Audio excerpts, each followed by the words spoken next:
O pessoal trouxe um material muito direcionado para a prova, né? Eu senti que houve um zelo. Material do direção, bastante direcionado mesmo aos assuntos, focado nos assuntos da área de tecnologia. Eu consegui avançar bastante. De verdade mesmo, direção foi muito bom, ajudou muito. E assim, o conteúdo como um todo, com direção para o concurso, ajudou bastante. Tipo, o material é bem sintético, assim, né? E, tipo, realmente mostra o que mais cai, muita questão, plataforma simples de usar. Então, sempre me ajudou muito. Achei muito bom direção, assim, me auxiliou muito na jornada. Um material de qualidade é fundamental. Então, assim, a importância de você pegar um material, assim, enxuto, que vá direto onde você precisa, é fundamental. Eu acho que é um dos pilares ali da aprovação, né? Um material de qualidade é muito importante.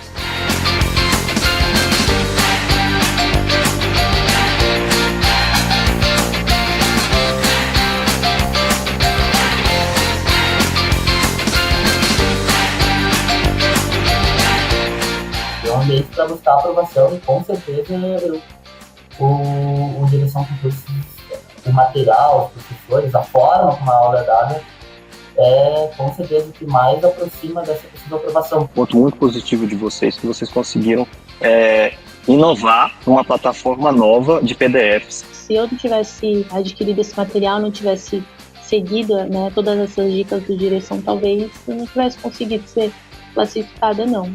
O material, ele é bem amplo e ele é bem explicado, né? Então, no geral, é um material excelente. E ainda tem todas as outras coisas secundárias do direção, né? Que são as videoaulas também, que os professores são muito didáticos.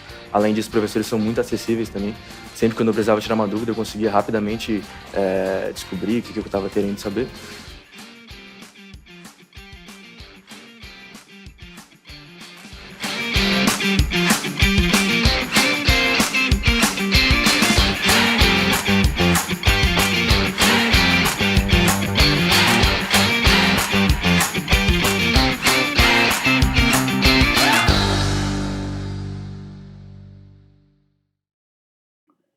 Olá pessoal, tudo bem com vocês? Professor Marcel Guimarães, começando aí a nossa aula carnavalesca, né? Nosso evento aqui no Direção, evento para o Carnaval.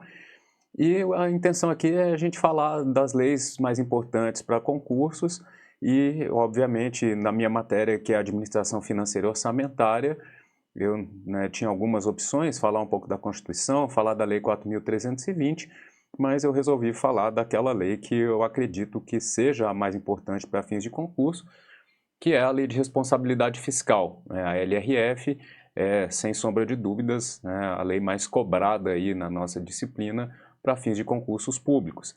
E aí eu vou contextualizar um pouquinho aqui, falar um pouco do histórico da lei, e eu, claro, né, não dá para falar, né, em tão pouco tempo, falar da lei inteira, então eu resolvi escolher alguns assuntos importantes que confundem a gente, que é a parte de renúncia de receitas, o artigo 14 da LRF, a parte do artigo 16 de geração de despesas e do artigo 17, que é a DOCC, despesa obrigatória de caráter continuado. Então, eu achei importante trazer esse assunto, ele é cobrado tanto em provas objetivas quanto discursivas, e são regras parecidas que acabam confundindo a gente na hora de uma prova, né? Então, essa é a nossa intenção aqui hoje.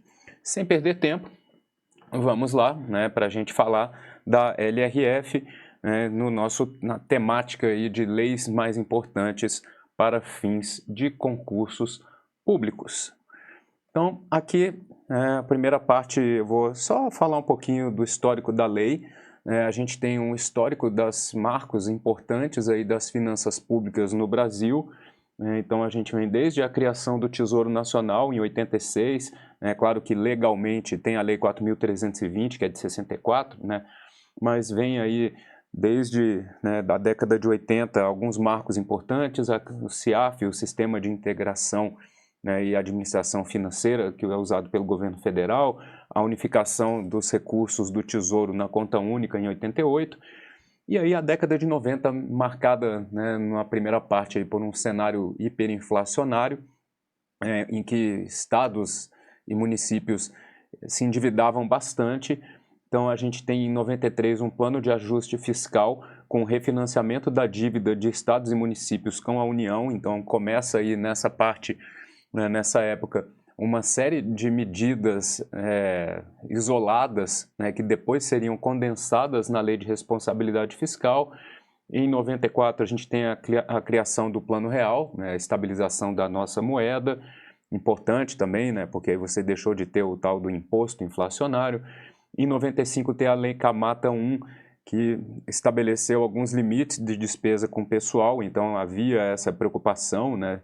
Depois do Plano Real, o Brasil começou a perceber que com a estabilização da moeda, né, a gente começou a notar alguns gastos altos e fixos, né, que continuavam aumentando mesmo com a moeda estável, né? Então, em 97 tem outro plano de ajuste fiscal com, mais uma vez, um refinanciamento de dívida, mas dessa vez da dívida de títulos, a dívida mobiliária, né, em 97. Em 99, mais uma lei Camata, né, agora 2, também com limites de despesa com pessoal. E aí, no ano de 2000, veio a Lei de Responsabilidade Fiscal. Tá? Em um contexto, né, um tanto quanto conturbado, né, a gente tem nesse momento aí uma crise na Rússia em 98, mais ou menos, e aí o Brasil foi ao FMI. Eu estou meio torto ali, né, não sei se é a câmera, o que é, mas enfim, né, a camisa está meio torta ali, mas o Brasil foi até o FMI para pedir dinheiro emprestado, e o FMI impôs duas condições, que era uma lei de responsabilidade fiscal, né, não copiada mais nos moldes do que vinha acontecendo, por exemplo, na Nova Zelândia, e, além disso, a criação de um órgão de controle interno que foi a CGU, a Controladoria Geral da União. Então, a LRF veio nesse contexto, e aí eles aproveitaram, né, que com a LRF você já ia ter que falar de equilíbrio fiscal, principalmente, essa era a principal finalidade, né, com controle, e aí eles juntaram toda a parte, né, de despesa com pessoal, regras para dívida, né, para o endividamento, né, tanto da dívida consolidada quanto da dívida, né, mobiliária, e aí condensaram em um documento só, em uma lei só, todas essas regras, entre outras, e foi assim que surgiu a Lei de Responsabilidade Fiscal. Tá? Outro marco importante é o MCASP, o Manual de Contabilidade aplicado ao setor público e normas contábeis do setor público, já em 2010, com a convergência, né, o processo de convergência da contabilidade pública, né, com a contabilidade geral, né, regras da contabilidade privada sendo trazidas para o setor público. E aí essas transformações são importantes, né? Você tem um sistema de custos que a LRF obrigava a criar, mas que efetivamente veio a ser criado só em 2011, já com as novas regras contábeis. Em 2013, tem um plano de contas unificado, né, regras para contabilização de eventos, para todos os entes da federação utilizarem o mesmo plano de contas, com a mesma ideia ali, antes cada um tinha o seu plano. Em 2016 tem a PEC do teto de gastos, já numa preocupação de um cenário horroroso fiscal, né, que tem se mantido aí, infelizmente. Em 2020, com a pandemia, né, a gente teve que modificar regras, né, a partir da Lei 173 de 2020, né, principalmente com flexibilização de regras fiscais por conta de calamidade pública, e aí a LRF sofreu algumas alterações. Em 2021, né, veio da mesma forma aí a Lei 177 e 178 de 2021, que alteraram a LRF, e em 2022 tem o arcabouço fiscal, que também trouxe novas regras para a Lei de Responsabilidade Fiscal, regras importantes também, beleza? A gente teve aí, no ano passado, 2024, uma nova lei, a Lei 210, mas que trata de elaboração de emendas parlamentares, tá? Então não tem impacto aí para fins da Lei de Responsabilidade Fiscal.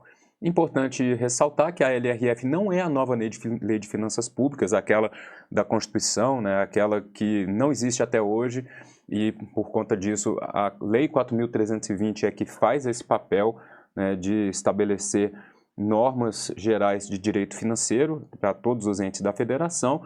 A finalidade da LRF é outra, né? Ela traz regras voltadas para a responsabilidade na gestão fiscal, né? Ela não traz normas gerais de direito financeiro com classificação de receita, de despesa, elaboração de balanços, não é esse o escopo da lei, tá bom? Vai ter uma nova lei de finanças públicas algum dia que esta sim irá substituir a lei 4.320, né? Bom, o que é a LRF então?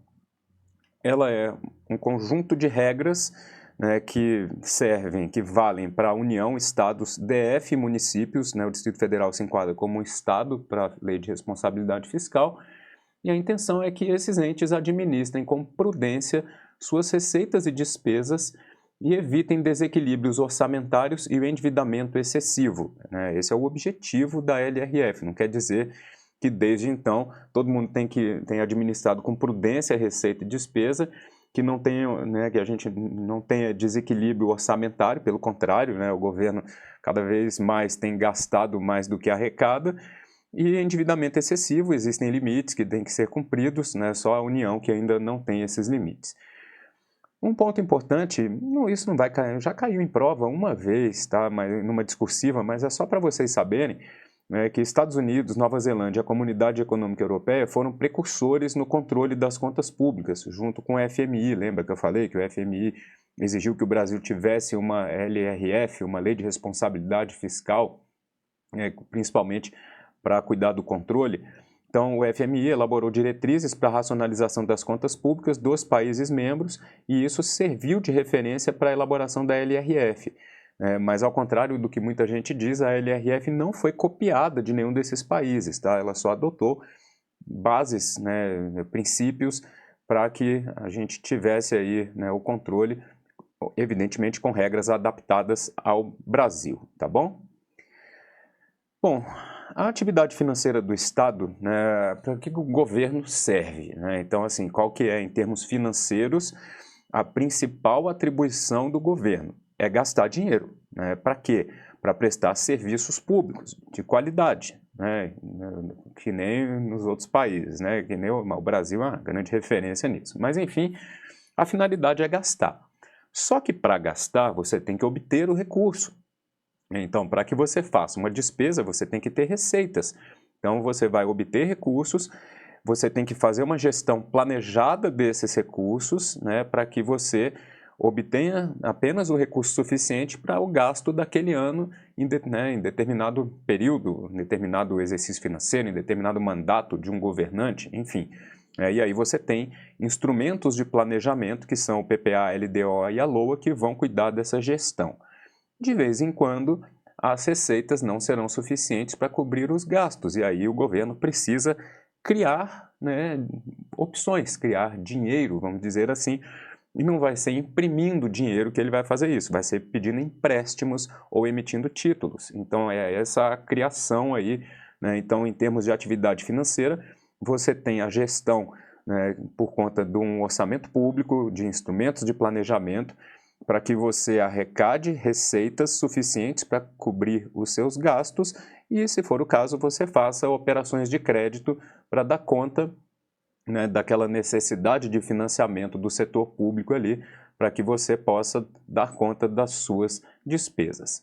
De alguma forma, a LRF e seus capítulos, elas possuem uma ligação, né, com esses 4 itens aí da atividade financeira do Estado, que além das disposições preliminares, com regras, por exemplo, de o que é uma receita corrente líquida, para quem, o que é uma estatal dependente, quem que tem que obedecer às regras da LRF. Temos um capítulo que trata do planejamento, que trouxe regras novas para a LDO e para a LOA, né, além de regras para contingenciamento de gastos, né, o artigo 3º que tratava do PPA foi vetado.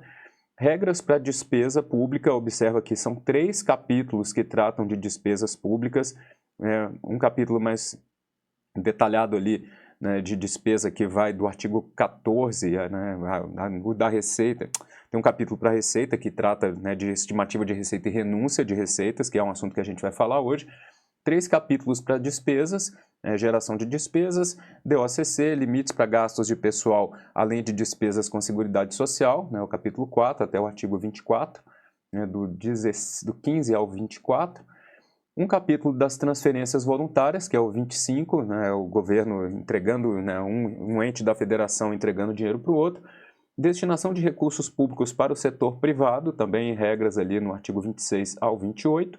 E aí um capítulo que trata da dívida e do endividamento, a parte que vai ali do artigo 29 até o artigo 42 de restos a pagar. E aí, no artigo 43, 44, 45 são regras para a gestão patrimonial e aproveitaram, além disso, para inserir capítulos de transparência, controle e fiscalização, todas as regras ali a partir do artigo 48 da LRF, tratando ali dos relatórios, relatório resumido, relatório de gestão fiscal, e depois a parte de disposições finais e transitórias. Mas perceba que grande parte da LRF vai tratar de dispositivos ligados, de alguma forma, à atividade financeira do Estado.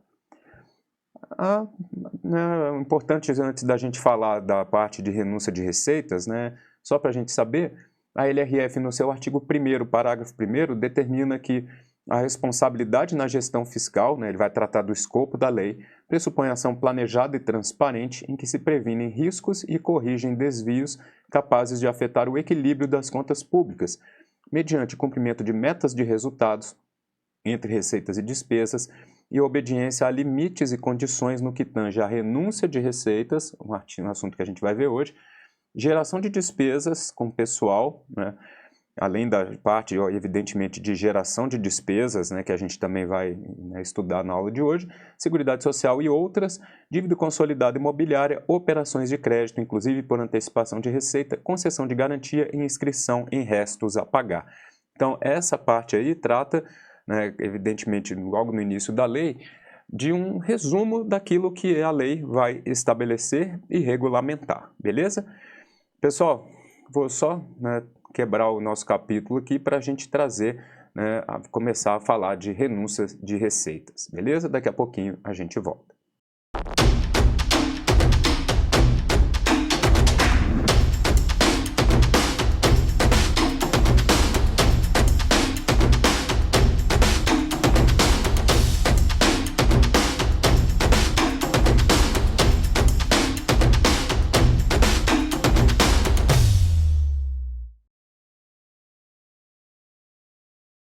Olá pessoal, tudo bem com vocês? Professor Marcel Guimarães, voltando então com a nossa aula especial para o Carnaval, aula de Lei de Responsabilidade Fiscal.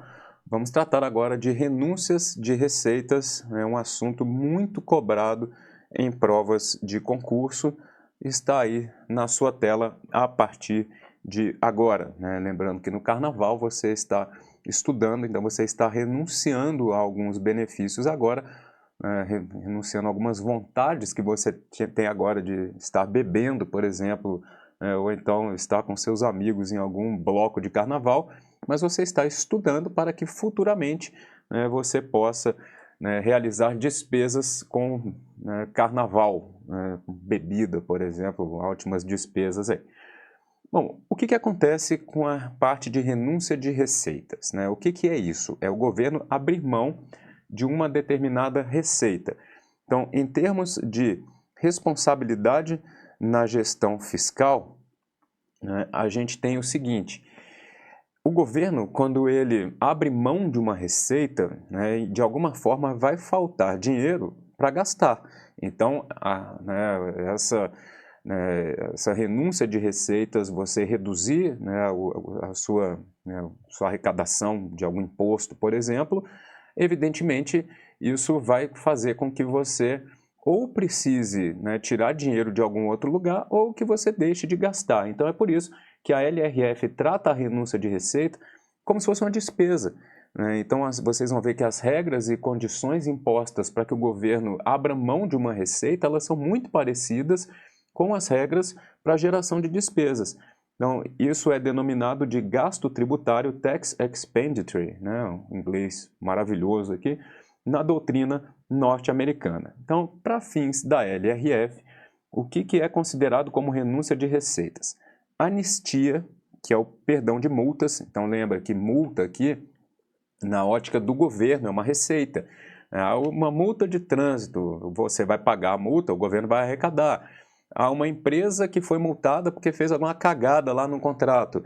O governo vai dar uma anistia nessa multa, ele está perdoando aquilo, está deixando de arrecadar. Então é sempre na ótica ali do governo, na ótica da receita.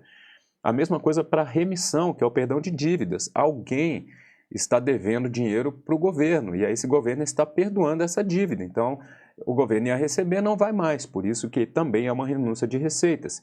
Subsídio, né? O governo está dando subsídio para um determinado setor da economia, está subsidiando a produção de alguma coisa, então isso aí também é tratado, para fins de LRF como uma renúncia de receita. O governo está subsidiando alguma coisa e está deixando de arrecadar aquilo, está deixando, olha, você que produz alguma coisa, vai ter uma vantagem com o governo, não vai precisar pagar algo, tá? O crédito presumido, que é um instituto do direito tributário, é quando você pretende reduzir a carga tributária de um determinado contribuinte, não vou entrar em detalhe disso aqui, mas você, para determinada empresa que se enquadra em algum requisito na linha de produção ali, em determinado momento, o governo dá um crédito daquilo ali e aquela empresa passa a não precisar pagar um determinado tributo, um determinado imposto. Então o governo concede esse crédito para aquela empresa e ele obviamente vai arrecadar menos a partir desse crédito presumido. Observa, aqui um ponto importante. A concessão de uma isenção, para ela ser caracterizada como renúncia de receita para a LRF, tem que ser em caráter não geral. O que é isso? Então a gente tem o seguinte, por exemplo, se o governo resolve conceder uma isenção de IPVA para todo mundo, essa isenção de IPVA, que é feita por lei, um governo estadual, por exemplo, resolve fazer isso, ela vai valer para todo mundo, então ela não vai ser enquadrada como renúncia de receitas. Então ela não vai precisar obedecer às regras da LRF, porque essa é uma medida política, uma medida econômica que o governo resolveu dar ali uma isenção para todo mundo daquele imposto. Então, tudo bem, vai ter uma certa punição para isso, mas não interessa, tá? Uma isenção em caráter não geral é que é renúncia de receitas. O que é isso? Exemplo, eu vou dar isenção de IPVA para um motorista de táxi, eu vou dar uma isenção de IPVA para um deficiente, sei lá, um PNE, uma pessoa com necessidade especial, sei lá como é que é o nome agora, sempre muda isso, mas enfim, um determinado segmento da população vai ter um benefício. Esse benefício é em caráter não geral. E aí, nesse caso, é que para ele ser concedido, ele precisa obedecer às regras da LRF. Então, essa é uma pegadinha clássica de prova, em que a banca vai dizer que para a LRF, uma isenção em caráter geral, para ela ser concedida, ela precisa obedecer uma das regras que a gente vai ver aqui. Não precisa, porque a isenção em caráter geral, ninguém vai precisar pagar mais um imposto, tá? Ela não vai precisar obedecer às regras do artigo 14, só a isenção em caráter não geral. Alteração de alíquota ou modificação da base de cálculo que implique a redução discriminada de um tributo ou contribuição. Então, como é que você calcula, por exemplo, a sua contribuição? Você vai ter que pagar o IPVA. Então, vai ser o IPVA vai ser a base de cálculo vezes uma alíquota. Então, a base de cálculo é o valor venal daquele veículo lá. E a alíquota, é carro importado? Não, sei lá, 3%, 4%. Então, é a base de cálculo, a arrecadação de um imposto para o governo é a base vezes a alíquota. Então, observa que quando o governo altera a alíquota, evidentemente para baixo, ou modifica a base de cálculo, evidentemente para baixo, e que se isso implicar redução de um tributo ou uma contribuição, a gente vai ter aí o caso em que você vai ter uma renúncia de receitas. Por que eu estou enfatizando isso? Porque já teve pegadinha de prova que a banca falava que o governo ia aumentar a alíquota de um imposto e isso ia ser renúncia de receita. Não, você vai aumentar a alíquota, você não tem a redução do tributo, você tem o aumento da arrecadação, então não precisaria obedecer às regras da LRF de forma alguma. né, e qualquer outro benefício que corresponda a um tratamento diferenciado. Tudo isso vai ser enquadrado como renúncia de receitas. Beleza. Então, o que diz a LRF? No seu artigo 14, né, o Arrascaeta agora mudou de número, agora ele é o 10, eu perdi a piada do número 14 com o Arrascaeta, né? Então, a concessão ou ampliação de um incentivo ou benefício de natureza tributária da qual decorra renúncia de receita deverá estar acompanhada do quê? Então, o governo resolveu conceder um benefício tributário, uma isenção em caráter não geral de um determinado imposto, ou ele pretende reduzir a alíquota do IPI para uma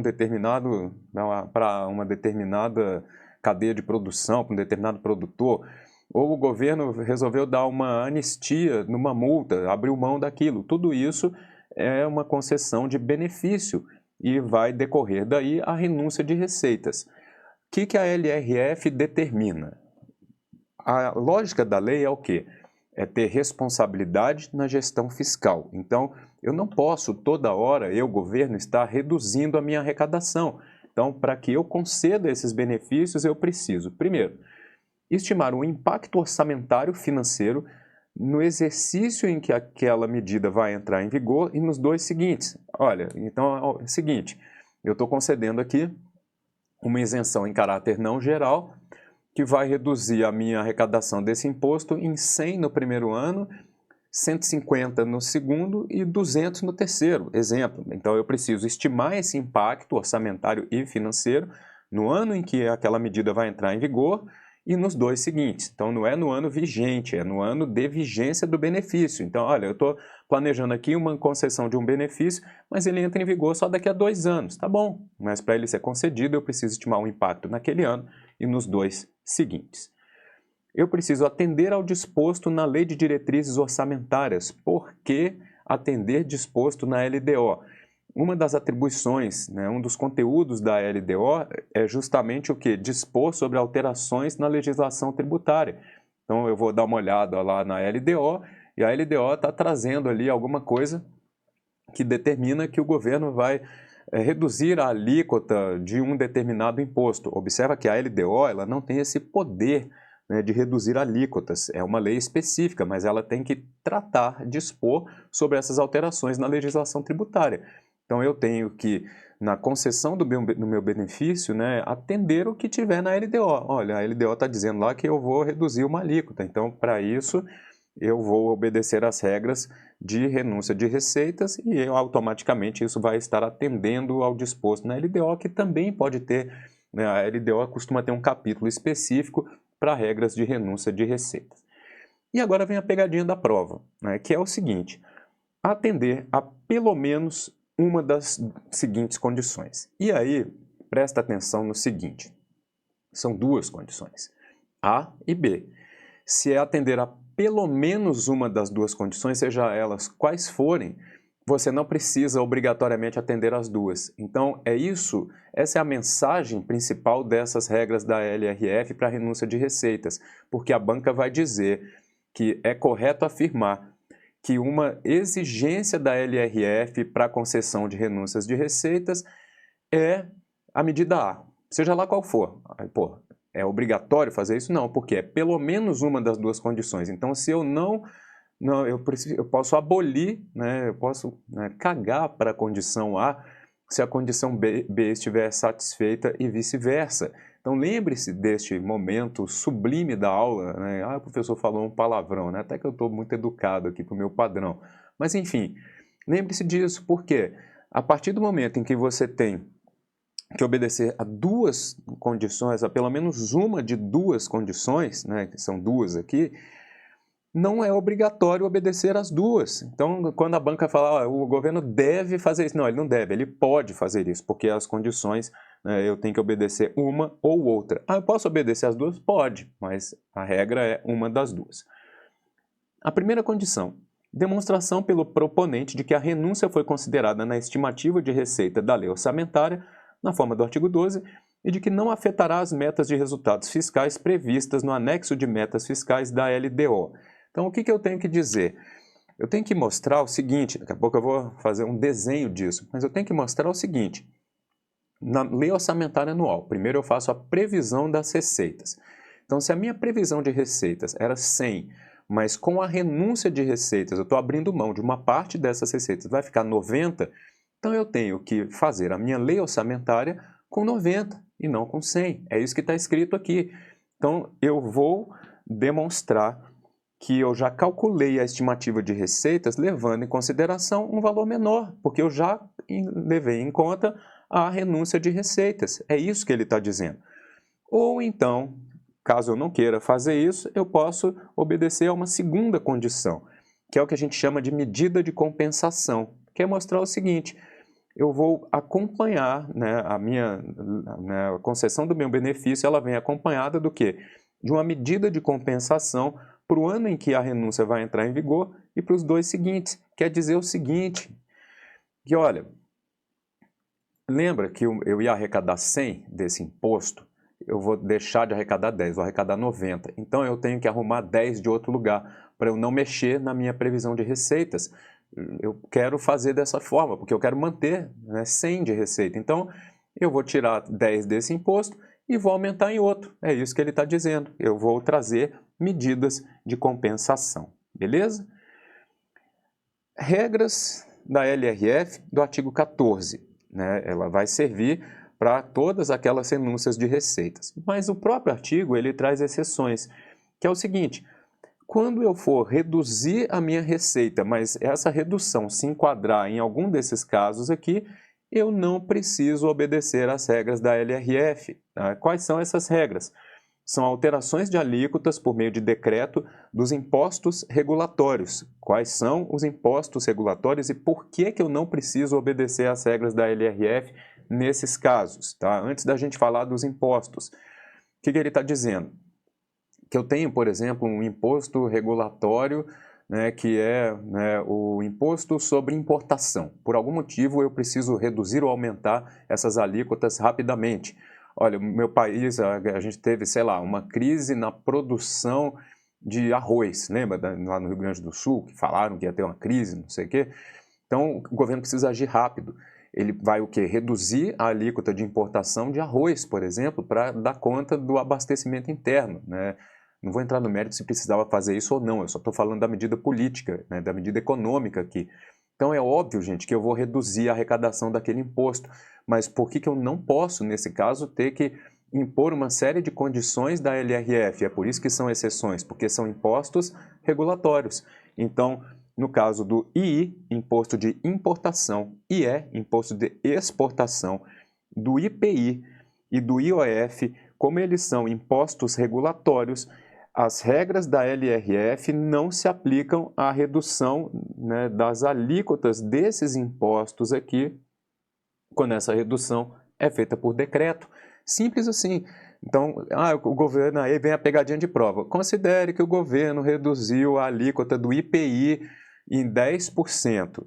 E aí, para que essa, né, concessão seja feita, uma das medidas possíveis é a estimativa do impacto no ano e nos 2 seguintes, além de uma medida de compensação. Não tem que fazer nada disso, porque as regras da LRF não se aplicam à redução das alíquotas desses 4 impostos regulatórios, II, IE, IPI e IOF. Beleza?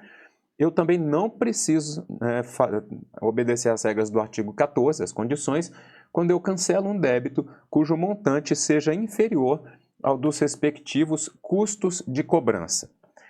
Isso aqui é mais ou menos o seguinte, vamos dizer que eu tenha, né, o Peixoto está me devendo R$100. Aí o Peixoto está morando em Boa Vista, em Roraima, né, e eu estou morando em Brasília, e o Peixoto está me devendo R$100, mas ele está morando lá em Boa Vista.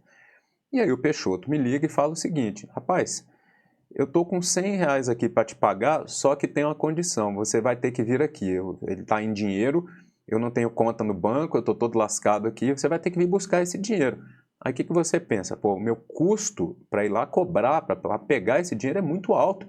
Eu vou ter que pagar, sei lá, R$3.000 numa passagem. O que eu vou fazer? Falou Peixoto: rapaz, muito obrigado, mas eu não pode ficar com R$100, né, porque vai custar tanto para mim, né? Eu vou gastar tanto indo aí para cobrar isso de você que não faz sentido. Então, toda vez que o governo se ele abrir mão de um valor, porque o custo de cobrança é maior do que esse benefício, o governo pode perdoar essa dívida, digamos assim, abrir mão dessa receita, porque ele ia gastar muito mais cobrando, né? Sei lá, ia ter que implementar um sistema, ia ter que abrir uma agência, sei lá do que. Não, então o custo é tão alto que ele simplesmente perdoa aquele débito ali, e aí você não precisa, nesse caso, as regras da LRF não se aplicam também, né? Eu não vou precisar estimar impacto, fazer medida de compensação, nada disso, quando o custo do débito cancelado, de cobrança daquele débito lá for maior do que o benefício que eu tenho, tá bom? Então, se eu cancelar um débito cujo montante seja inferior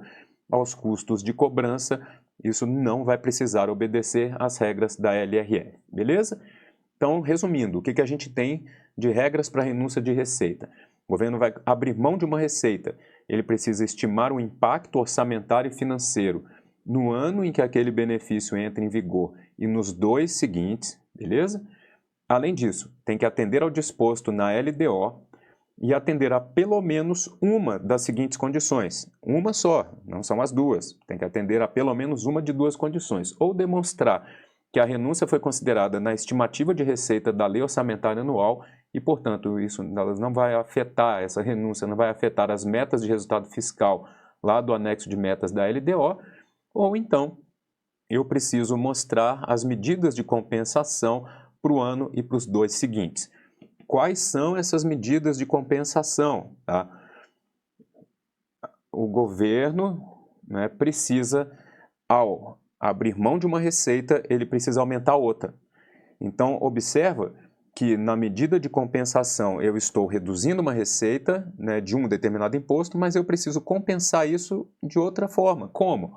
Ou eu aumento a receita elevando a alíquota de um outro tributo, ou eu amplio a base de cálculo de um outro tributo, ou eu vou majorar ou criar um outro tributo ou uma outra contribuição. Tá? Então, eu vou voltar com a CPMF, sei lá, alguma coisa assim. Então, eu estou compensando aquela redução com essas medidas aí.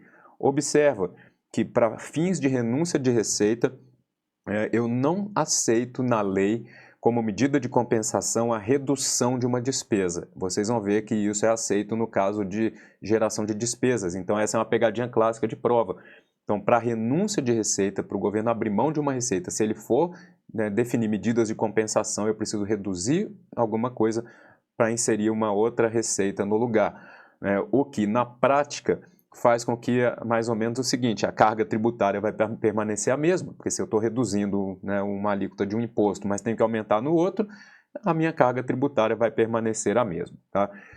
No caso de o governo usar a medida de compensação como critério aí para concessão da renúncia de receitas, o benefício só vai poder entrar em vigor quando essas medidas de compensação forem implementadas. Tá? Então, se eu não usei aquela regra da demonstração de que a renúncia já foi considerada na estimativa de receita da LOA e eu vou ter que recorrer a uma medida de compensação, eu só posso conceder o benefício a partir do momento em que eu já tiver efetivamente aumentado a minha receita em outro canto ali, em outro tributo, outra contribuição, alguma coisa do tipo, tá bom? Exceções das regras de renúncia de receitas, eu não preciso obedecer às regras do artigo 14, quando eu tiver reduzindo as alíquotas por meio de decreto dos impostos regulatórios, II, IE, IPI e IOF, e eu também, quando eu for cancelar um débito que tem ali um custo de cobrança muito mais alto do que o benefício que ele me traria, beleza? Essas são, em uma tela só, as regras para renúncia de receitas. Lembrando que concessão de isenção em caráter geral não é renúncia de receitas para a LRF, não precisa obedecer nada disso aqui, tá? É só a isenção em caráter não geral. Pessoal, por que o governo, qual que é a intenção econômica de um governo ao conceder uma renúncia de receitas? Tá? O que a gente tem? Quando o governo... Espera aí que meu dedo gordo clicou no treco aqui. Pronto. Quando o governo vai... Se você tiver, por exemplo, na teoria econômica ali, de intervenção do Estado na economia, você calcula o seu produto interno bruto da seguinte forma: o consumo das famílias mais né, os investimentos, mais os gastos do governo, né, que é a atuação estatal ali, mais o que o governo arrecada com exportação, menos as importações, né? Então, numa política fiscal, por exemplo, né, expansionista, em que o governo tende a aumentar o seu produto interno bruto por algum motivo, ele quer, por exemplo, incentivar o consumo de um determinado produto.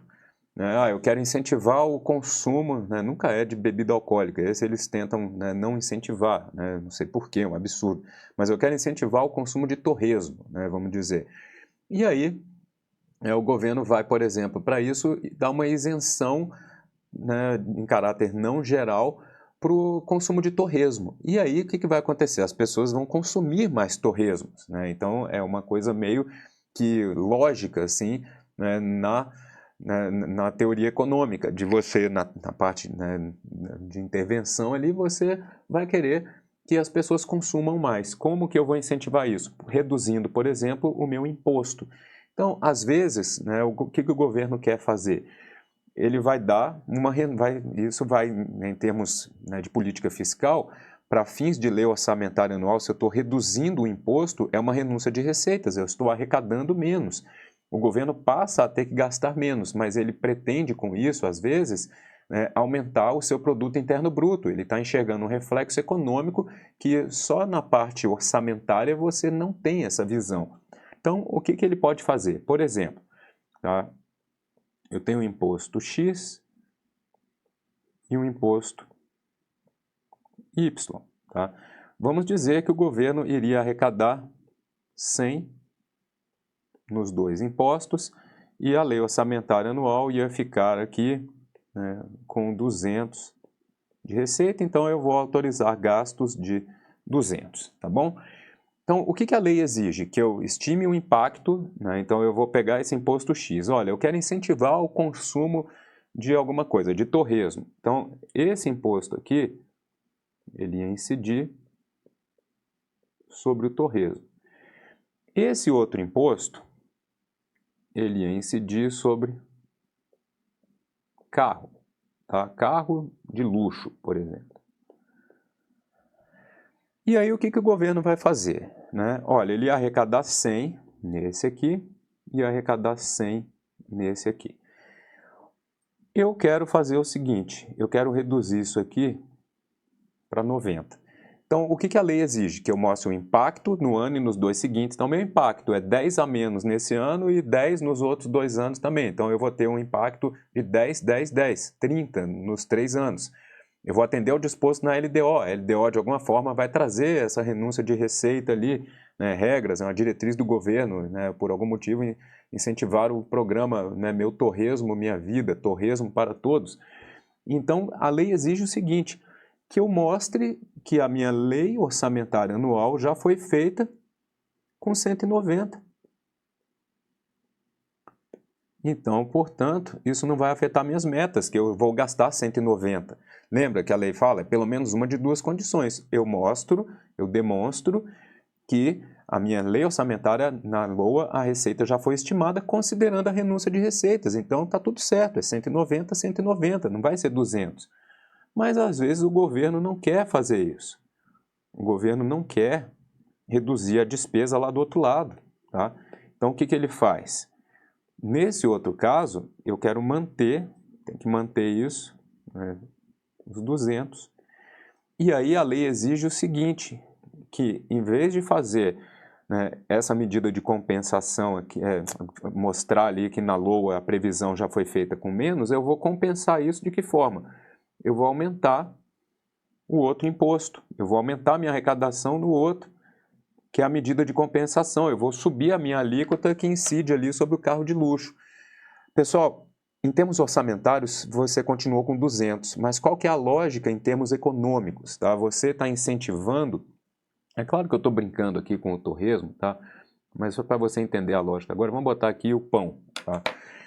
O que acontece em termos econômicos, né, quando você reduz a alíquota do pão? Né? Todo mundo come pão. Então, quando você reduz aquela alíquota, você vai incentivar o consumo daquilo e o impacto no seu PIB vai ser muito maior. Por quê?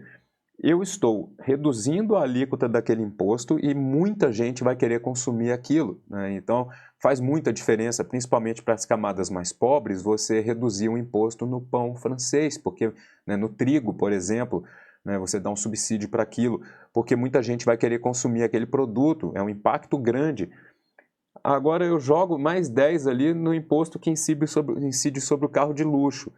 Tu acha que o camarada que ia comprar uma BMW, ele vai deixar de comprar porque o imposto dele aumentou um pouquinho? Claro que vai aumentar ali, mas você acha, por exemplo, né, você tem um pão francês, você vai na padaria, você ia gastar R$10, você chega lá e o cara fala, olha, agora aumentou aqui a quantidade de pão que você ia comprar, agora está valendo 14. Você fala, pô, 14? 10 para 14 é muita coisa, né? Vai ter um impacto grande. Agora, o camarada que ia comprar um carro de luxo, ele chega na concessionária e fala, olha, a gente não está mais com aquela promoção de você não vai ganhar mais o boné da concessionária e o tapete. Tu acha que esse cara vai virar as costas e vai embora? Vai falar, então não vou mais comprar a BMW por causa do... não vou ganhar um boné, não acredito numa porra dessa. Então, claro que eu estou brincando aqui, mas não vai fazer diferença para quem ia consumir aquele produto, né? Ele já iria consumir aquilo, ele não vai deixar de comprar por causa de um pouquinho no imposto. Então, o seu impacto econômico é mínimo. Mas o impacto, quando você tem um produto, né, que tem um consumo popular, digamos assim, a propensão a consumir, a propensão marginal, ela né, aumenta ali, é muito grande. Falando aí em termos econômicos, é o que aconteceu, por exemplo, no primeiro governo do Lula, e eu não estou aqui para dizer que é certo ou errado fazer isso, nem para elogiar o presidente A ou B, eu acho todos uma coisa, mas enfim...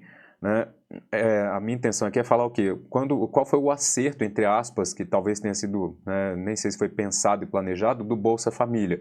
Você deu dinheiro para quem ia consumir. Então, uma coisa é você dar R$100 na mão de um camarada que já ganha, sei lá, 20 mil. Não vai mudar o padrão de vida dele. Mas você dá dinheiro para um mendigo, você dá dinheiro para um pobre, para um miserável que não tinha o que comer. Você chegar ali e dar R$100, aquilo muda a vida dele. Tem um impacto grande. Por quê? Porque a propensão dele, ele vai gastar tudo, né? Ele vai pegar aquele dinheiro e vai consumir. Então, o efeito econômico é muito grande, é muito impactante aquilo, né? Então, às vezes, quando você tem dentro de casa uma pessoa que gasta tudo que arrecada, né, tudo que ganha, por fins econômicos, isso é muito bom. Você fala, não, eu estou incentivando o PIB do meu país. Eu não estou economizando aqui em casa, mas eu estou gastando e eu estou fazendo a economia girar. Então, o grande acerto aí de um primeiro momento de um Bolsa Família é esse, porque você dá dinheiro na mão de quem vai consumir e de quem vai fazer a economia girar. Então, às vezes, quando você tira esses 10 aqui, né, por exemplo, de uma arrecadação de um determinado imposto, mesmo que você compense isso, às vezes o seu efeito no PIB é muito maior. Você vai aumentar o seu PIB em 30, por exemplo, porque você tirou 10 dali, né? Mas, enfim... para você entender aqui a lógica, né, da renúncia de receitas e ter uma visão econômica disso, não só a visão orçamentária, que para a visão orçamentária é tirar de um lugar, botar no outro, ou só reduzir 10 e às vezes você não enxerga o real sentido daquela medida econômica, beleza?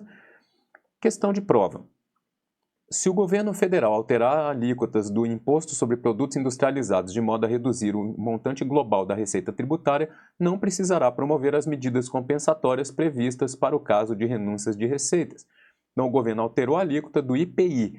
Quais são os impostos regulatórios? II, IE, IPI e IOF. Então, se eu reduzir a alíquota do IPI, ele vai reduzir o montante global da receita tributária. A banca está dizendo que ele não precisa promover medida compensatória. Não mesmo. Por quê? Porque esse é um dos impostos regulatórios, é uma das exceções, né, daquelas regras que a gente estudou, beleza? Pessoal, era isso que eu tinha para passar para vocês sobre renúncias de receitas. Daqui a pouquinho eu volto com a parte de geração de despesas.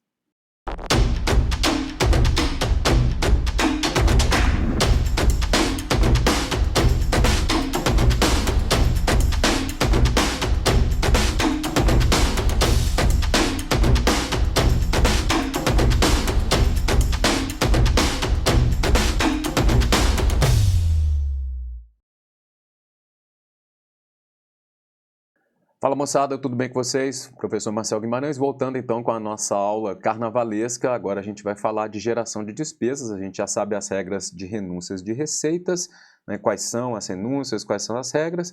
Então agora vamos ver o que a LRF traz para geração de despesas e também para DOCC, que é despesa obrigatória de caráter continuado. Vamos estudar então os artigos 16 e 17 da lei. O que diz, né, o que a LRF define no seu artigo 16? Regras para quando o governo vai aumentar despesas por conta da criação, da expansão ou do aperfeiçoamento da ação governamental. Observa que aqui eles não entram no mérito se essa despesa é corrente ou de capital. É qualquer aumento de gastos, em regra, um aumento de gastos, o governo precisa, para aumentar esses gastos, cumprir os seguintes requisitos. Estimar o impacto orçamentário e financeiro no ano em que aquela despesa vai entrar em vigor e nos 2 seguintes. Regra muito parecida com a primeira regrinha lá de renúncia de receitas. Então, eu preciso estimar o impacto no ano e nos 2 seguintes. E eu preciso que o ordenador de despesa assine uma declaração. É uma DO, né, uma declaração do OD, declaração do ordenador de despesa, de que aquele aumento de despesa tem adequação orçamentária e financeira com a lei orçamentária anual, ou seja, tem uma dotação na LOA que cubra a minha despesa. E que esse aumento tem compatibilidade com o PPA e com a LDO. Então, aqui o que a gente precisa entender? Que essa adequação orçamentária é ter uma dotação específica e suficiente, com crédito orçamentário, que, de forma que, somadas todas as despesas da mesma espécie que foram realizadas, que serão realizadas e ainda serão realizadas e a realizar naquele programa de trabalho, eu não ultrapasse limites estabelecidos no ano. Então, eu preciso ter uma dotação no orçamento que dê respaldo para aquela minha despesa, né? Para que eu faça empenho, liquidação e depois o pagamento. Além disso, eu preciso ter compatibilidade daquele gasto com o PPA e com a LDO. Então, eu tenho que ter conformidade com diretrizes, objetivos, metas, prioridades previstos nesses instrumentos. Então, geração de despesas, e aí, primeiro ponto, não estou entrando no mérito se é despesa corrente ou se é despesa de capital. Estou aumentando o gasto. Eu preciso estimar o impacto daquilo no ano e nos 2 seguintes, e eu preciso da declaração do OD, da declaração do ordenador de despesa, dizendo que aquela despesa ela tem o quê? Adequação orçamentária e financeira com a LOA e compatibilidade com PPA e LDO. Beleza? Bom, essas despesas, essas normas são condição prévia para empenhar, né, e licitar despesas relativas a serviços, fornecimento de bens e execução de obras. Então, olha, eu preciso fazer uma obra para construir uma nova sede do, sei lá, de um tribunal. É uma geração de despesa, eu estou expandindo a ação governamental. Então, o que eu preciso fazer? Para licitar essa obra, eu preciso ter o quê? A estimativa do impacto no ano e nos 2 seguintes e a declaração do ordenador de despesa. Para licitar, eu tenho que ter isso. Além disso, eu também preciso desses instrumentos, né, dessa estimativa e desse impacto para empenhar aquela despesa. Óbvio que para empenhar ela tem que estar na lei orçamentária, tem que ter uma dotação ou um crédito especial, sei lá, tá? Mas eu tenho que ter essas condições, são prévias para empenhar e também para licitar serviços, fornecimento de bens para o governo e execução de obras. E eu também tenho a seguinte regra, essas normas são condição prévia para o governo fazer desapropriação de imóveis urbanos, né, de acordo com o artigo 182, parágrafo 3º da Constituição, que é óbvio que ninguém sabe de cor o que é isso, mas são desapropriações feitas com prévia e justa indenização em dinheiro. Então, para fazer essa indenização em dinheiro dessas desapropriações, eu também preciso estimar o impacto no ano e nos 2 seguintes e declaração do ordenador de despesa de que aquele montante ali, aquela despesa que vai ser feita, ela tem adequação com a LOA e compatibilidade com o PPA e com o LDO. Exceção, né, eu não preciso obedecer a essas regras do artigo 16, quando a despesa for considerada irrelevante. E o que é uma despesa irrelevante? A LRF não determina um valor, ela faz o quê? Uma remissão à LDO. Nos termos em que dispuser a LDO, não vou precisar obedecer essas regras. Então, normalmente a LDO considera como despesa irrelevante aquelas despesas, né, com dispensa de licitação, aqueles limites, os mesmos limites para dispensa de licitação. Então, aqui, o que importa, né, para a gente não é qual é o valor. Ninguém vai te perguntar isso, é uma questão de LRF.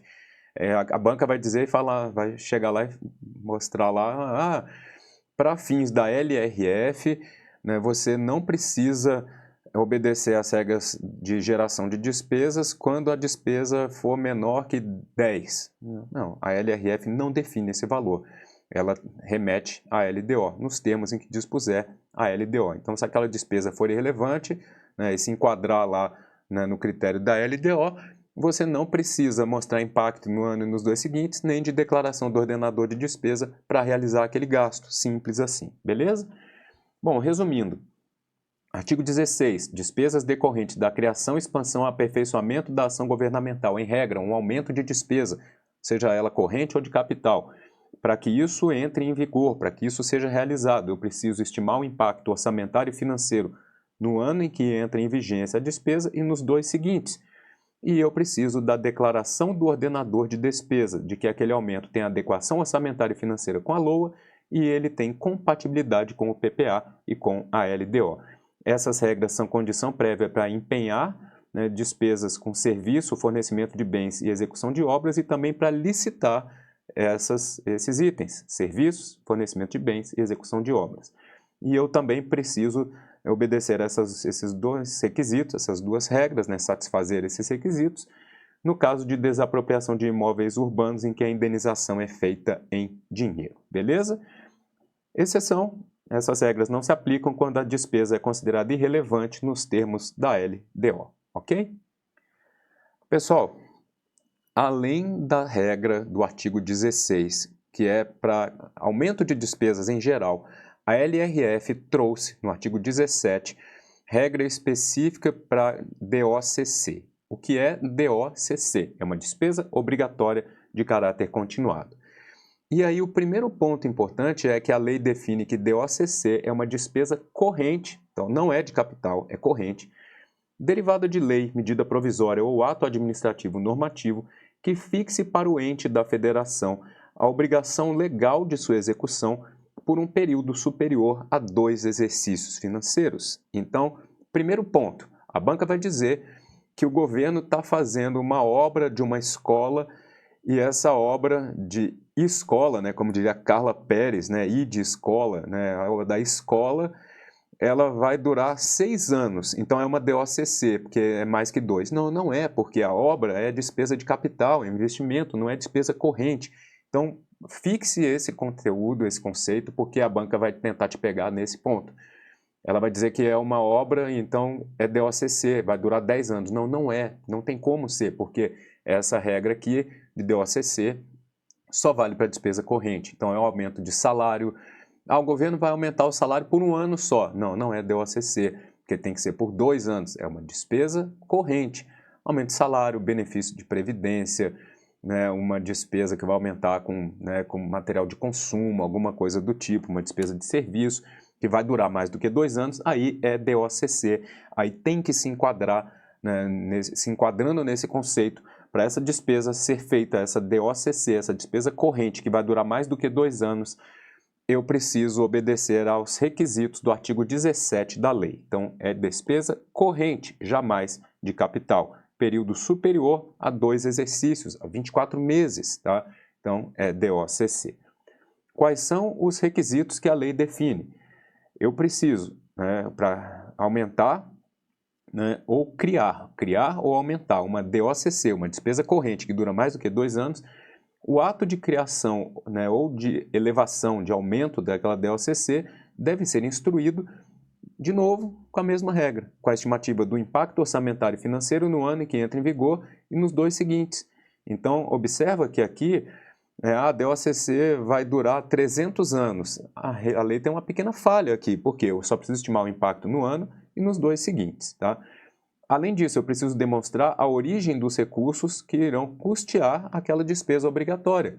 Olha, eu estou dando aqui um aumento né, de um benefício previdenciário. Eu preciso estimar o impacto e eu preciso demonstrar a origem do recurso, porque vai custear. Olha, da onde eu vou tirar dinheiro para fazer isso aqui?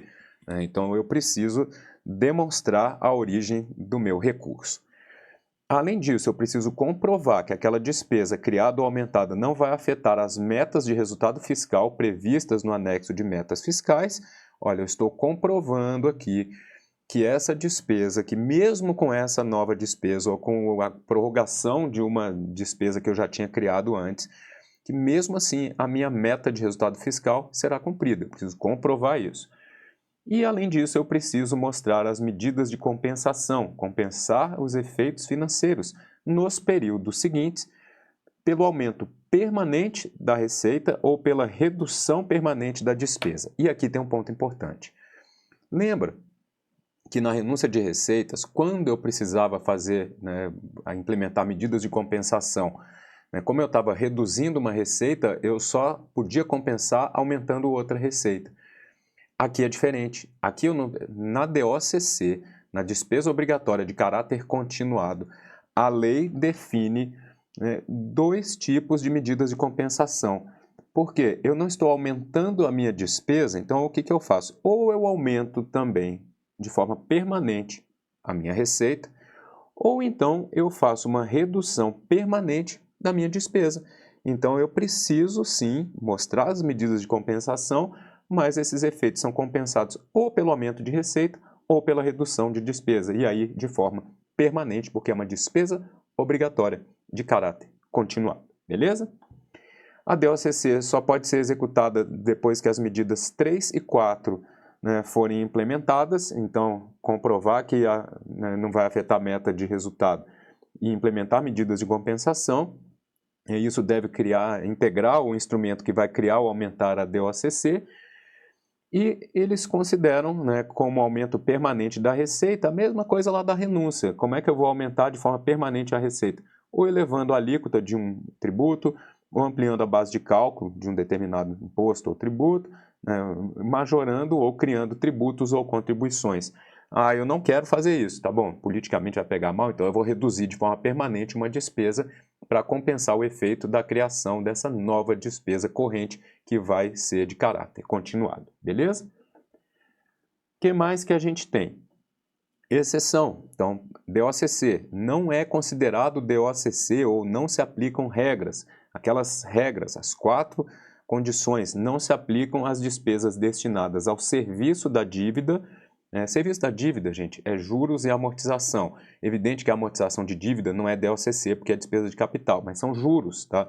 Os juros da dívida são despesas correntes, então essas regras aí não se aplicam a juros, E ao reajustamento da remuneração de pessoal, de que trata o inciso 10 do artigo 37 da Constituição, que é aquela revisão de caráter geral e uniforme que o governo deveria fazer, da remuneração dos servidores, mas não faz. Mas o que ele está dizendo é isso, que quando o governo vai fazer a revisão de caráter geral e uniforme da remuneração de pessoal, evidentemente é uma despesa corrente que vai durar mais do que 2 anos, então eu não preciso obedecer às regras do artigo 17 nessa situação, tá bom? Não, é um aumento só para uma determinada categoria, sei lá, só para auditor de controle interno da CGU lá, federal. Então, nesse caso, é só para esse pessoal, então eu preciso usar as medidas de compensação, não é uma revisão de caráter geral e uniforme, tá? E não precisaria obedecer às regras do artigo 17. Outro ponto importante é que a lei considera aumento de despesa a prorrogação daquela criada por prazo determinado. Quando você lê isso na lei, você fala, tá, ok, mas não entendi nada, O que para que serve essa regrinha aí do aumento? Por que ele considera aumento da despesa, aumento da DOCC, a prorrogação daquela que foi criada por prazo determinado? Isso aqui é o seguinte, vamos supor que o governo vá fazer uma despesa corrente, vai valer primeiro ano, segundo ano, terceiro ano, 3 anos aqui, 3 anos, ele vai fazer uma despesa corrente, aumentar, então ela é o quê? É uma DO DOCC. É uma despesa que foi criada por meio de uma lei, por exemplo, a medida provisória, e vai durar 3 anos ali. Beleza. É DOCC. Bacana, eu preciso, o que eu tenho que fazer para essa DOCC, né, valer, para o governo poder criar essa despesa, né, corrente, né, essa despesa obrigatória de caráter continuado. Demonstrar o impacto no ano e nos 2 seguintes. Precisa, além disso, mostrar a origem do custeio, né, de onde vai tirar dinheiro para custear, mostrar que essa despesa, né, mesmo ela sendo criada, ela não vai afetar a meta de resultado fiscal, e medidas de compensação. Ou eu estou aumentando uma outra receita de forma permanente, ou eu estou reduzindo uma outra despesa também de forma permanente. Beleza. Só que aí, o que acontece? O governo vem aqui e resolve ampliar por mais um ano. E aí, o que poderiam alegar? Não, eu estou ampliando só por 12 meses. Só é DOCC se for mais de 2 anos. Então, não é DOCC essa ampliação. É sim, é o que ele está dizendo. Eu considero o aumento da despesa a prorrogação daquela que foi criada por prazo determinado. Porque na origem ela era uma DOCC, então mesmo que eu fique prorrogando por mais um ano, mais um ano, mais um ano, ela continua sendo DOCC. Então o que ele está dizendo aqui? Qual seria o jeitinho brasileiro, né? Vamos burlar a regra. A gente cria uma DOCC só por 3 anos, estima o impacto, e depois a gente fica prorrogando ela todo ano. A gente cria um ato ali, né, uma lei, prorroga aquela despesa, e aí não precisa satisfazer as regras da LRF. Precisa sim, porque eu considero o aumento da despesa a prorrogação daquela que foi criada por prazo determinado. Então, toda vez que eu quiser prorrogar, mesmo que todo ano eu faça isso, eu preciso demonstrar o impacto no ano, nos 2 seguintes, mostrar que não afeta a meta, qual a origem do recurso e medidas de compensação, né? Então, essa é a intenção dessa regrinha aí, beleza? Resumindo, DOCC é uma despesa corrente que vai ser executada por mais de 2 exercícios, mais de 24 meses, portanto, só despesa corrente, não é de capital. A LRF define que a DOCC, a despesa obrigatória de caráter continuado, para que ela seja criada ou aumentada, eu preciso estimar o impacto orçamentário financeiro no ano e nos 2 seguintes, demonstrar a origem dos recursos para custear aquela despesa, preciso comprovar que ela não vai afetar as metas de resultado fiscal e preciso indicar medidas de compensação nos períodos seguintes, ou aumentando permanentemente a minha receita ou reduzindo de forma permanente a minha despesa. Esses são os 4 requisitos ali. A DOCC só pode ser executada, né, não será executada antes da implementação das medidas 3 e 4, beleza? Além disso, caso eu resolva usar como medida de compensação o aumento da receita, isso pode ser alcançado a partir da elevação de uma alíquota ou da ampliação da base de cálculo ou até mesmo da majoração ou criação de tributos ou contribuições. Exceções. As regras não se aplicam em caso de serviço da dívida, né, dos juros, e o reajuste da remuneração de pessoal que seja feito em caráter geral uniforme nos termos da Constituição Federal. Beleza? Então essas seriam as exceções.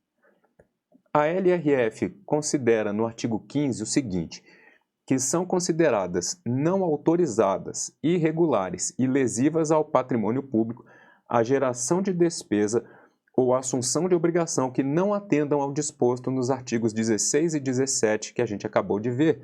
Tá? Então, qualquer despesa que não atender a essas regras do artigo 16, que é para despesa em geral, e o 17, que é só despesa corrente que vai durar mais do que 2 anos, essas despesas são consideradas não autorizadas, são irregulares e são lesivas ao patrimônio. Quais são as regras do artigo 16? Geração de despesas, eu preciso estimar o impacto orçamentário e financeiro no ano e nos 2 seguintes, e preciso da declaração do ordenador de despesa. E artigo 17, além da estimativa do impacto, eu preciso demonstrar a origem, né, do recurso para custear a despesa, mostrar que ela não afeta as metas fiscais e preciso também implementar medidas de compensação, ok? Pessoal, resumindo o que a gente estudou, temos 3 institutos importantes da LRF ligados à geração de despesas e renúncia de receitas, que são o artigo 14, 16 e 17 da lei. Essas regras são parecidas e confundem a gente. Então, estudamos, né, tudo o que é importante dessas regras. O requisito comum essa seta ficou ótima, né? O requisito comum é o seguinte: tanto para renúncia de receitas quanto para geração de despesas e DOCC, eu preciso estimar o impacto orçamentário e financeiro no ano e nos 2 seguintes. Então, esse aí sempre vai existir. Na renúncia de receitas, eu preciso atender o disposto na LDO e atender a pelo menos uma de 2 condições. Essa é a pegadinha de prova. A banca vai dizer que tem que atender as 2, não, é pelo menos uma. Ou eu demonstro que a minha lei orçamentária anual, né, que nela a receita já foi estimada considerando um valor abaixo, né, um valor com a renúncia de receitas, ou eu implemento medidas de compensação no ano e nos 2 seguintes, que para fins de receitas, né, a medida de compensação que é aceita é só o aumento de outra receita. Então a minha carga tributária vai continuar a mesma. Lembra que no caso de DOCC, né, que é despesa obrigatória de caráter continuado, despesa corrente que dura mais do que 2 anos. Nesse caso, eu preciso estimar o impacto no ano e nos 2 seguintes, demonstrar a origem do recurso para custeio, e não é pelo menos uma de 2 condições, são as 2. Eu preciso comprovar que a despesa não afeta a meta fiscal e eu preciso implementar medidas de compensação. E aí aqui, nesse caso, ou eu aumento a receita ou eu diminuo uma outra despesa, que é despesa, DOCC. Então, ou eu aumento a receita ou eu reduzo de forma permanente uma despesa. Geração de despesas, né, aqui não interessa se é corrente ou de capital, o governo está aumentando sua despesa porque está criando, expandindo ou aperfeiçoando a ação governamental. Esse é o mais simples, eu estimo o impacto nos 2 seguintes e apresento uma declaração do ordenador de despesa, informando que aquela despesa é adequada em relação à LOA e tem compatibilidade com o PPA e LDO.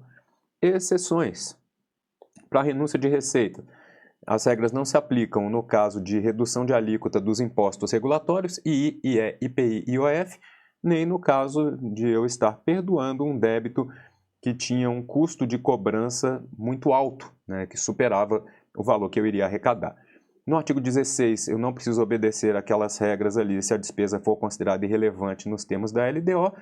E para DOCC, para despesa corrente que dura mais do que 2 anos, eu não preciso obedecer nenhum dos 4 requisitos. No caso de serviço da dívida, né, implementação, aumento de um serviço da dívida de juros, nem no reajuste da remuneração de pessoal de caráter geral e uniforme, aquele dado nos termos da Constituição. Beleza?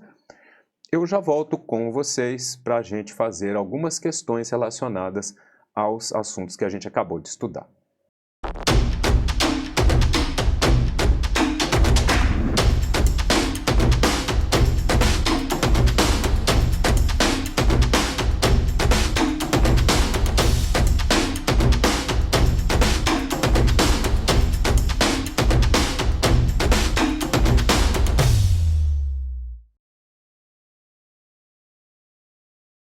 Olá pessoal, tudo bem com vocês? Professor Marcel Guimarães, voltando aí com a nossa aula sobre uma parte da LRF. Eu separei então a parte de renúncia de receitas, geração de despesas e DOCC, artigos 14, 16 e 17. Né? Falamos um pouquinho do 15 também, mas vamos agora ver aí algumas questões da FGV e do CESP, do SEBRASP, né? Só para a gente ter uma noção de como isso tem sido cobrado nas últimas provas. FGV, prova do TJ de Roraima, tá? Não é Rondônia, é Roraima, e também não é Roraima, é Roraima. Analista judiciário na área de contabilidade, de acordo com a LRF, Lei Complementar 101 de 2000, a concessão, ampliação de incentivo ou benefício de natureza tributária, da qual decorra renúncia de receitas. Renúncia de receita deverá estar acompanhada da estimativa do impacto orçamentário e financeiro no ano em que deve iniciar sua vigência e nos 2 seguintes. Atender ao disposto na LDO e a pelo menos uma condição especificada pela lei. Pô, sacanagem, ele falou no enunciado a condição que eu sabia, que era a estimativa do impacto no ano e nos 2 seguintes, né? Eu sabia essa com maçãs. Mas enfim, o que ele quer aqui? Em relação a essas condições, analise as afirmações a seguir e está correto o que se afirma o quê? Em 1, 2 e 3, né? Ou só em 2 delas ou só a 1. Né? Então vamos lá. Lembra que pelo menos uma de 2 condições, quais eram as condições? Ou eu estimava, ou eu demonstrava que a minha receita na lei orçamentária anual já foi estimada, considerando a renúncia, ou seja, considerando a receita mais baixa, aquilo não vai afetar a meta de resultado fiscal, ou eu mostrava o quê? A medida de compensação no ano e nos 2 seguintes. Né? Qual era a medida de compensação para a renúncia de receita? A lei só aceita o quê? Aumentar uma outra receita, ou aumentando a alíquota, ou, né, aumentando a base de cálculo de um outro tributo, ou criando ou majorando um tributo ou uma contribuição. São essas as 2 condições. E eu já percebo o seguinte, se ele está me falando em 3 condições, ou uma delas está errada, ou ele quebrou alguma das outras condições. Tá? Então vamos ver aqui. 1. Demonstração pelo proponente de que a renúncia foi considerada na estimativa de receita da lei orçamentária em forma especificada e de que não afetará as metas de resultado fiscal previstas no anexo próprio da LDO, da Lei de Diretrizes Orçamentárias. Está perfeito, essa 1 está certa. Eu preciso demonstrar que a estimativa, né, da receita na LOA já foi feita com a renúncia, né, e que isso não vai afetar as metas de resultado fiscal. Então, a 1 é certa. Tá?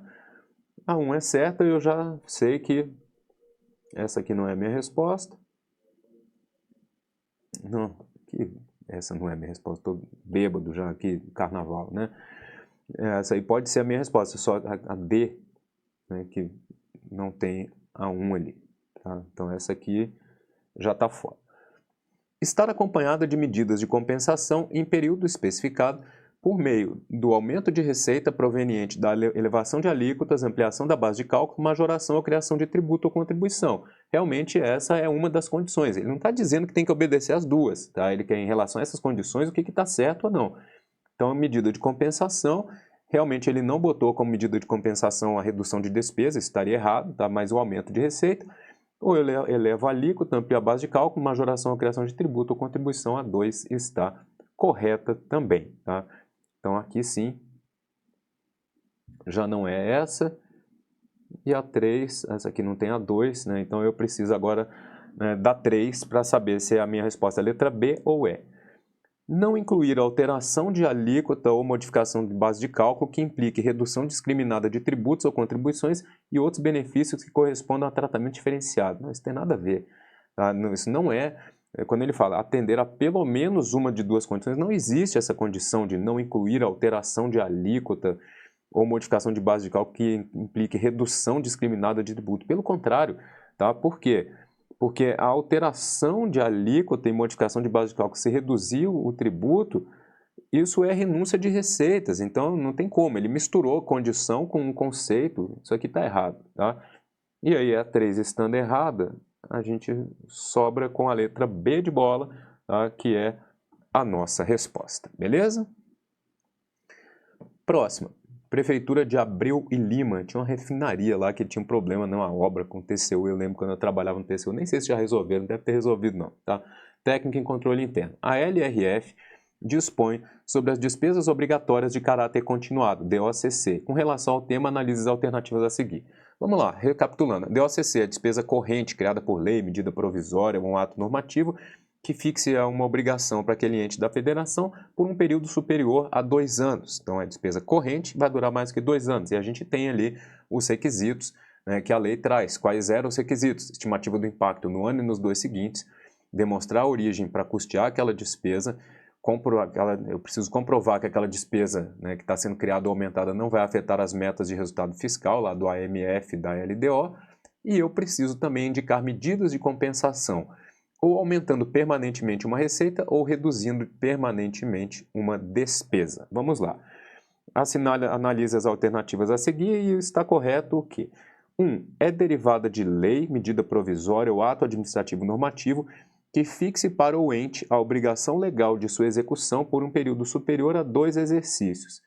Ele não entrou no mérito se a despesa é corrente ou de capital, mas não tem problema, gente, para a finalidade de você ver se aquilo ali é uma afirmação correta, né? Não tem que estar perfeita, mas está certo, não está errado dizer que essa DOCC, a DOCC, ela é derivada de lei, medida provisória ou ato normativo que fixe para o ente uma execução, um período de execução superior a 2 anos? Sim. Ah, não falou que é corrente, não tem problema, tá certa a 1.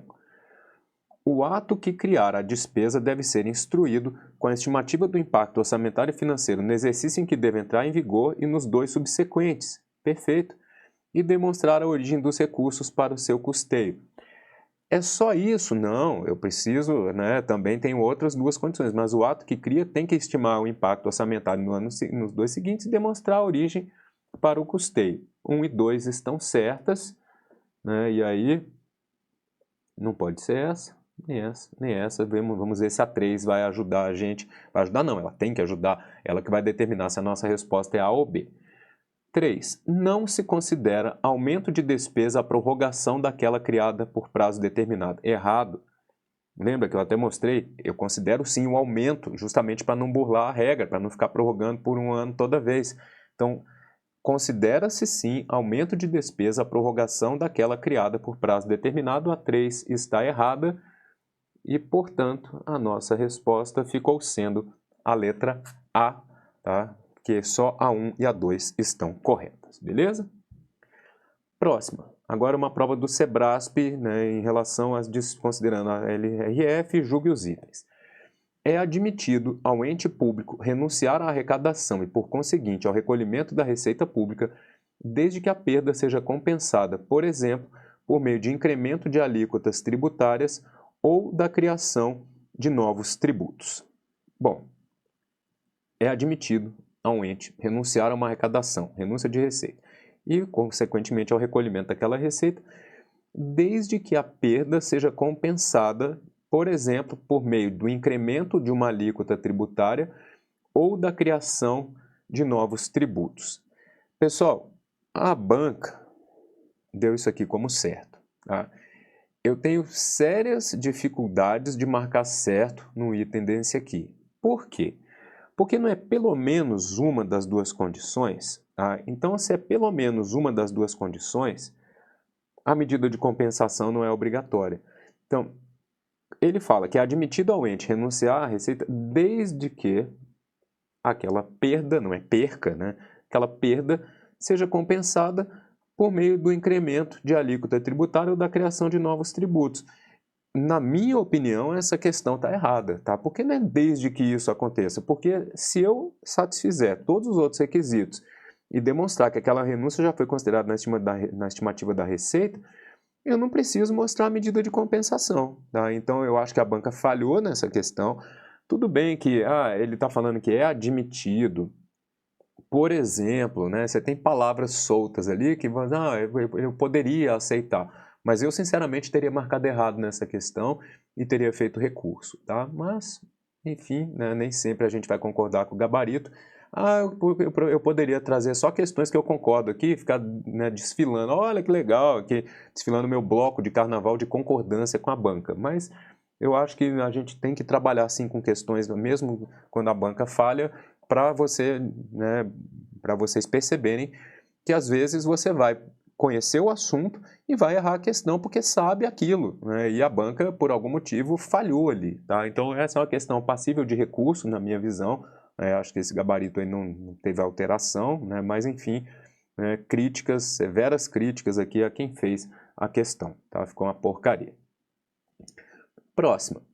As medidas de compensação de renúncia de receita centram-se no aumento de outras receitas públicas e não admitem a redução das despesas como medida para tal finalidade. Vamos lá. A gente viu que quando é renúncia de receita, se você for fazer medida de compensação, eu só posso aumentar uma outra receita. Quando era DOCC, ou aumentava a receita ou reduzia a despesa. Então, no caso de medida de compensação de renúncia de receita, essas medidas se centram no aumento de outras receitas e não admitem a redução da despesa como medida de tal finalidade. Perfeito, aí sim, tá? Essa questão aí correta, aí não tem pelo menos uma de duas condições, ele está tratando, delimitando o escopo para a medida de compensação. E essa questão é correta, realmente nesse caso não tem, né, redução de despesas como medida de compensação, que seria o caso de DOCC. Próxima. Não é necessário que os efeitos financeiros decorrentes da criação de ação governamental que acarrete aumento de despesa sejam compensados pelo aumento de receita ou pela redução de despesa. Vamos lá. Quando ele fala de efeito financeiro decorrente de criação de ação governamental que acarrete aumento de despesa, isso é artigo 16 da lei.